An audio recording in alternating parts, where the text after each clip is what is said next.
Colgan Air crashed on approach to Buffalo, killing 50 people. Investigators found both the pilot and first officer did not sleep in a bed the night before the flight, having commuted to Newark from Florida and Washington State and unable to afford hotel rooms. We did recognize that they were likely impaired by fatigue. And yet 2 years after the crash, an ABC News investigation found little has changed. It is a big concern. It matters. Our passengers deserve better.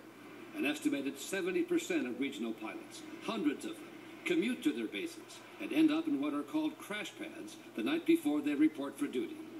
We saw pilots coming and going all hours of the day and night at crash pads just blocks from LaGuardia Airport in New York City. Inside this one, stacks of bunk beds, 24 in all, crammed into rooms in violation of all housing and fire codes. About $25 a night. Hot bunks. Bring your own pillowcase. I happen to have a bunkmate that snored louder than anyone I've ever heard in my life. And many pilots can't even afford a crash pad, so they end up in airline crew lounges.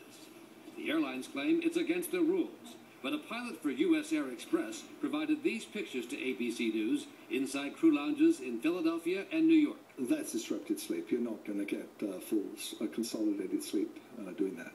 The pilot who took the pictures says he put his job on the line so the public, and in particular, members of Congress, could see what he sees every day. Do they want a well-rested pilot, or do you want a guy who just slept in the crew room? Our findings came as a surprise to the FAA's top administrator, who told us the airlines had denied to him that pilots use the crew lounges for overnight sleep. The FAA now says it hopes to put new guidelines in place by the end of the summer, Diane, but as long as pilots are making $15,000, $17,000 a year, some of them say they have no choice to sleep like that. It is shocking to see they can't afford some place to sleep by themselves so they can really sleep. You can see a lot more of Brian's reporting tonight on Nightline. Be sure to tune in.